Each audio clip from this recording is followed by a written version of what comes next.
Gente, a triste realidade é que a Constituição de 88 serviu a muito pouca gente.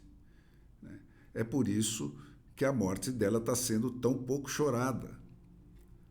A classe média meritocrática pegou carona nos artigos de proteção do pensamento e da palavra da outra classe média, a patrimonialista, criada no útero do Estado. Foi uma parte dela que sofreu censura e que pegou em armas. E foi essa que escreveu a Constituição de 88.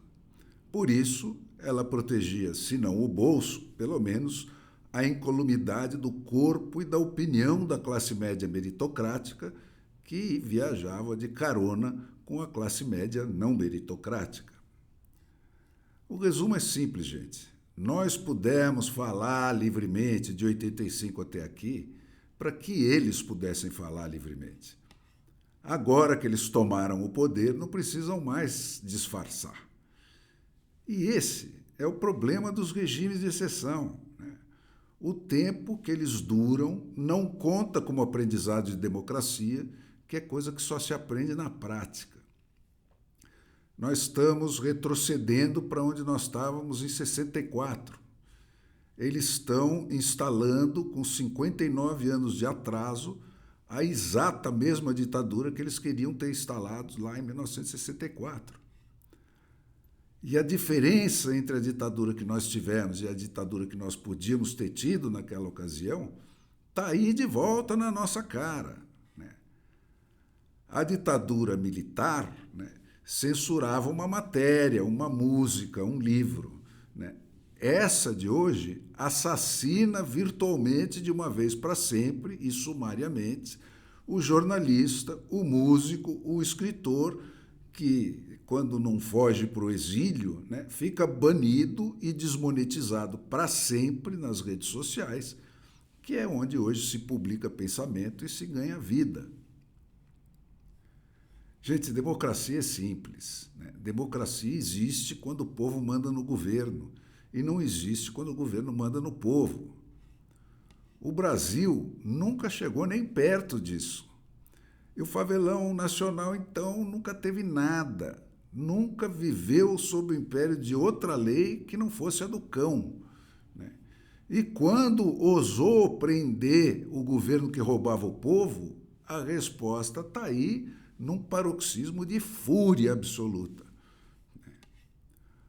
Ontem, gente, o direto ao ponto do Adalberto Piotto, lá na TV Jovem Pan, que, diga-se de passagem, tem se defendido da violência de que ela está ameaçada com uma dignidade exemplar, falando de Brasil mais do que dela mesmo, juntou na bancada a velha guarda do judiciário brasileiro.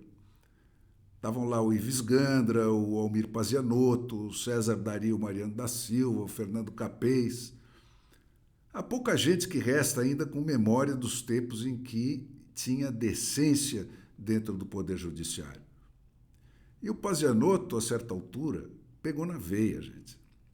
Ele chamou a atenção dos demais, que estavam discutindo racional e serenamente esse Brasil bandalho do PT, em termos deslocadissimamente elevados, para a distância que o povo do Brasil real está de valores como a divisão de poderes, o constitucionalismo e o Estado de Direito.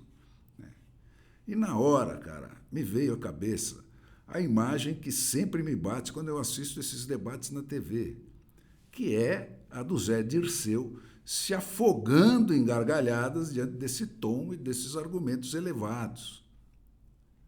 Gente, vamos cair na real. Uma das defesas mais amplas e mais veementes da liberdade de expressão registrada nos anais do judiciário brasileiro é do Alexandre de Moraes em pessoa, e dada apenas 5 anos na sentença que ele deu na ADI 4451. Logo, gente, ninguém sabe melhor que ele o tamanho das agressões que ele está praticando. Isso é uma confissão de dolo. A Constituição brasileira está sendo assassinada pelos seus próprios guarda-costas. É só rememorar, gente. Primeiro, eles corromperam o Congresso Nacional inteiro, né, com o concurso dos ladrões privados, que acabam de ser descondenados depois da descondenação dos ladrões públicos. Né?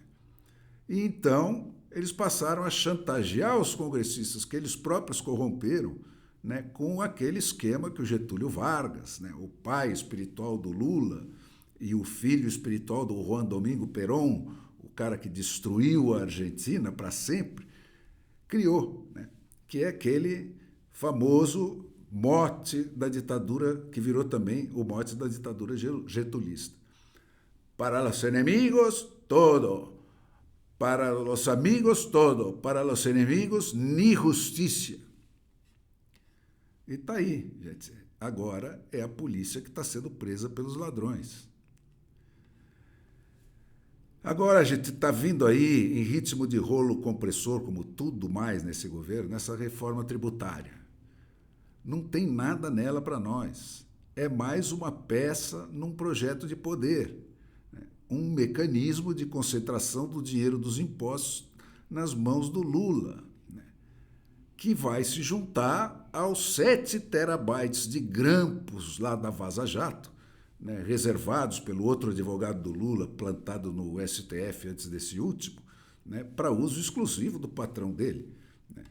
É com esse tipo de argumento, né, que essa gente amansa o opositor e convence deputados e senadores a votarem contra si mesmos e a votarem contra o Brasil. Esse é mais um PL 2630, né, que vem naquele mesmo ritmo de empurra-empurra, só que dessa vez não é para calar a população. Esse aí é para calar os governadores que estão aí, de onde podem sair candidatos à presidência em 2026, e os prefeitos que vão ser eleitos no ano que vem.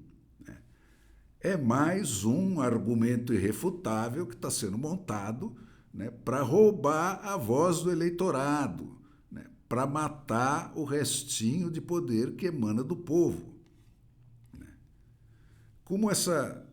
Como cereja desse bolo, né, tá também voltando ao passado na decisão sobre o CARF que está embutida nesse pacote da reforma tributária. O CARF é o fórum que decide as disputas sobre impostos devidos ou indevidos, né? E eles querem a volta do indúbio pró-ladrão, né? O tal voto de qualidade que vem junto com a reforma tributária devolve aos bate-paus da Receita Federal, na pessoa do presidente da turma de cada julgamento, nesse CARF, o voto de desempate. Em 2020, uma alteração legal proposta pelo senador suplente Luiz Oswaldo Pastore, que passou por puro acidente, né, determinou que os empates fossem resolvidos em favor dos contribuintes, como é norma fundamental do direito planetário, né? Indúbio pro réu. Nos 2 anos que isso durou, valeu 59 bi a menos arrancados da economia viva pela economia morta. Agora, eles querem que tudo volte ao normal, né, na democracia relativa do lulismo. Quem for preso pelo Alexandre de Moraes sempre pode pedir recurso ao Alexandre de Moraes. E quem for achacado pela Receita Federal sempre pode pedir recurso à Receita Federal. O resultado desse tipo de coisa, gente, é o que o censo de 2022 mediu com precisão científica. Entre 1995 e 2022, nós crescemos míseros 0,8% ao ano, num mundo onde tinha gente crescendo mais que isso por mês, como, aliás, tinha sido o desempenho do Brasil nos famigerados anos de chumbo. A produtividade na indústria na era PT caiu em média 0,4% a cada ano, até chegar nesse nosso momento brilhante em que todas as indústrias automobilísticas, de onde o sindicalista de Garanhuns saltou para a política nacional, fecharam literalmente as portas das suas filiais brasileiras. Lá se foi, gente, o bônus demográfico. A população nos últimos 12 anos, né, no limite da miséria, cresceu a um ritmo de 0,52%. quer dizer, decresceu. É padrão japonês, né? Demograficamente falando, nós estamos velhos sem nunca termos sido jovens. O PT roubou a juventude do Brasil como sociedade. E não existe exemplo histórico de sociedade que tenha ficado rica, tendo mais gente em idade de se aposentar do que gente em idade de começar a trabalhar. A queda na educação, então, foi vertiginosa, né? Porque o pouco que tinha de bom nesse setor foi destruído com o propósito único e exclusivo de transformar o sistema educacional brasileiro na principal arma de tomada do poder do lulismo. Gente, são 4 ou 5 gerações de brasileiros que permanecem estagnadas economicamente e andando desabaladamente para trás em nível de educação para preparar o país para esse momento de glória e de assumido delírio de onipotência do lulismo. Comunista com orgulho, aquele tempo de liberdade de expressão como valor absoluto acabou no Brasil, esqueçam isso.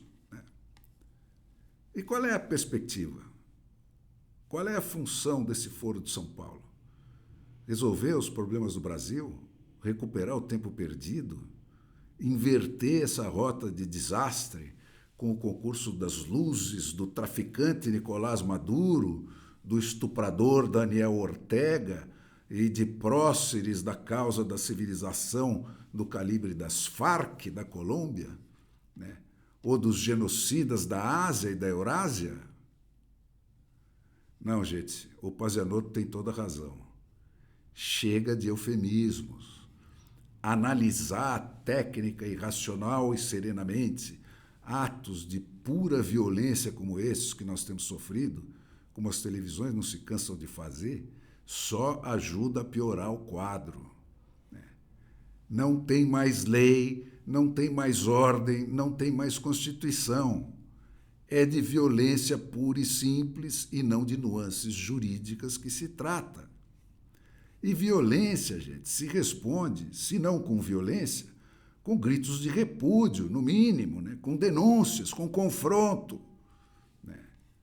O Brasil, gente, em especial as suas elites, ou pelo menos a metade dele, está vivendo uma espécie de síndrome de Estocolmo coletiva.